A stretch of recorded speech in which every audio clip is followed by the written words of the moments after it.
মাত্র কয়েকটি ঘরোয়া মশলা আর তৈরি দারুণ স্বাদের চিকেন কারি।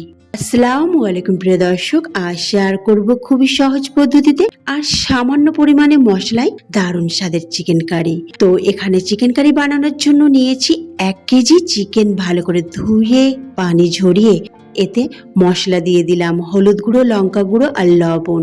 এবার ভালো করে এটাকে মেখে নিলাম। তারপরে এটাকে 5 মিনিট রেস্টের জন্য রাখবো।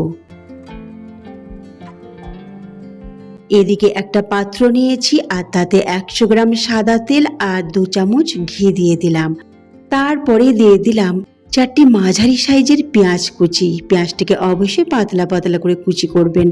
এবার পেঁয়াজটাকে মাঝারি আঁচে একটু সামান্য ফ্রাই করে নেব, ঠিক এই রকম। এবার এতে দিয়ে দেব প্রায় 20টির মতো কাজু বাদাম। এখানে আপনারা কাজু বাদামের বদলে চীনা বাদামও দিতে পারেন, তবে চীনা বাদামটাকে একটু ভিজিয়ে খোসাটা ছাড়িয়ে নেবেন। এবার এই কাজু বাদামটাকে দিয়ে ভালো করে একটু ফ্রাই করে নিলাম। এবার এই পেঁয়াজ আর কাজু বাদামটাকে তুলে নিলাম। তারপরে ওই তেলেতেই চিকেনটাকে ফ্রাই করে নেব। একটা একটা করে চিকেন পিস এইভাবে দিয়ে দিলাম আর এটাকে মিডিয়াম টু লো আঁচে ফ্রাই করব।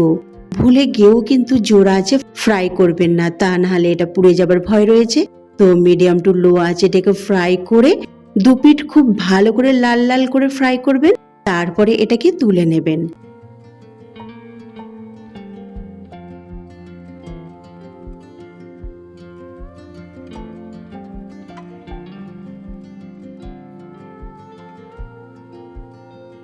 তো দেখুন আমার ফ্রাই করা হয়ে গেছে। এবার আমি এগুলোকে সব তুলে নিচ্ছি। এবার আমি যে পেঁয়াজ আর কাজু বাদামটা ভেজে রেখেছিলাম সেটা নিয়ে নিলাম একটা গ্রাইন্ডিং জারে, আর তাতে 2 চামচের মতো দিয়ে দিলাম ডেসিকেটেড কোকোনাট পাউডার, মানে নারিকেলের পাউডার, যেটা মার্কেটে পাওয়া যায়। তো আপনারা এখানে নারিকেলের পাউডারের বদলে দিয়ে দিতে পারেন ফ্রেশ নারকেল কোরানো 2 চামচ। এটাকে পেস্ট বানিয়ে নিলাম ঠিক এই রকম।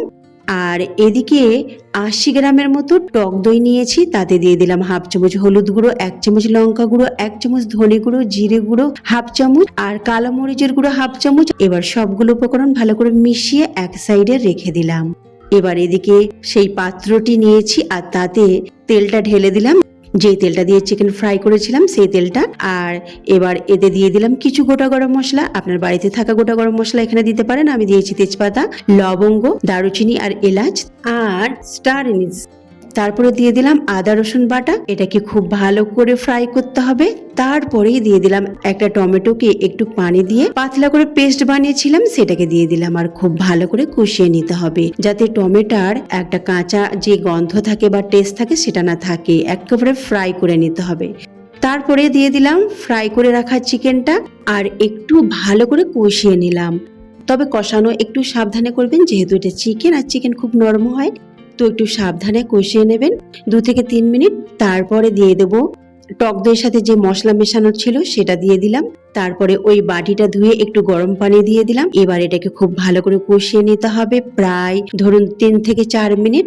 আর হালকা হাতে কষাবেন। এইভাবে কষাতে কষাতে একটু বেশ পানিটা কম হয়ে যাবে আর তেলটা উপরে উঠে আসবে। দেখি বুঝতে পারছেন, দেখুন তেলটা উপরে উঠে এসেছে। এবার দিয়ে দেব সেই পেঁয়াজ, কাজু বাদাম আর ডেসিকেটেড কোকোনাটের পেস্টটা, আর এটা দিয়ে হালকা আঁচে কিন্তু কষাতে হবে। আপনারা নিশ্চয়ই জানেন বাদামের টেন্ডেন্সি পাত্রের গায়ে লেগে যাওয়া, তাই এতে কাজু বাদাম দেওয়া রয়েছে। তো সাবধানে কষিয়ে নিতে হবে আর কষানোর কাজটা হালকা আঁচে করবেন আর কন্টিনিউ এইভাবে নাড়াচাড়া করে কষিয়ে নেবেন। তো আমি এটাকে কষিয়ে নিয়েছি প্রায় 4 থেকে 5 মিনিট। কন্টিনিউ এইভাবে কষাতে কষাতে এটার পানিটা যখন একেবারে শুকিয়ে যাবে তখন দিয়ে দেব পানি। তবে আপনারা কষাতে কষাতে বুঝতে পারবেন যে কষানোটা একেবারে পারফেক্ট হয়েছে। দেখুন আমার কষানো হয়ে গেছে। এবার এতে আমি দিয়ে দেব গরম পানি। অবশ্যই যে কোনো মাংস রান্নাতে গরম পানি ব্যবহার করবেন, এতে মাংসের স্বাদ কিন্তু বজায় থাকে। এবার গরম পানি দিয়ে ঢাকনা চাপা দিয়ে এটাকে রান্না করলাম প্রায় 10 মিনিট কম আছে। তবে মাঝে মধ্যে ঢাকনাটা তুলে 2-3 বার নাড়াচাড়া করে দিয়েছি। আর এখন একটু টেস্ট করে দেখলাম লবণটা কম, তাই একটু লবণ দিলাম। রান্না করতে করতে একটু টেস্ট করে নেবেন, এতে ভালো হবে। তো প্রথমে বেশি লবণ দেবেন না। লবণ বেশি হয়ে গেলে কিন্তু খেতে ভালো লাগবে না, কম হয়ে গেলে কিন্তু পরে দিতে পারবেন। তো লবণটা দেওয়ার পর নাড়াচাড়া করে এটাকে মিশিয়ে নিলাম।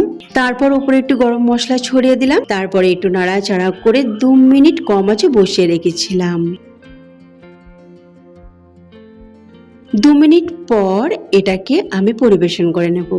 তো তৈরি হয়ে গেল আমার ঘরোয়া মশলায় খুবই সহজ পদ্ধতিতে দারুণ স্বাদের চিকেন কারি। রেসিপি ভালো লাগলে অবশ্যই ফলো সাবস্ক্রাইব করতে ভুলবেন না। আল্লাহ হাফিজ।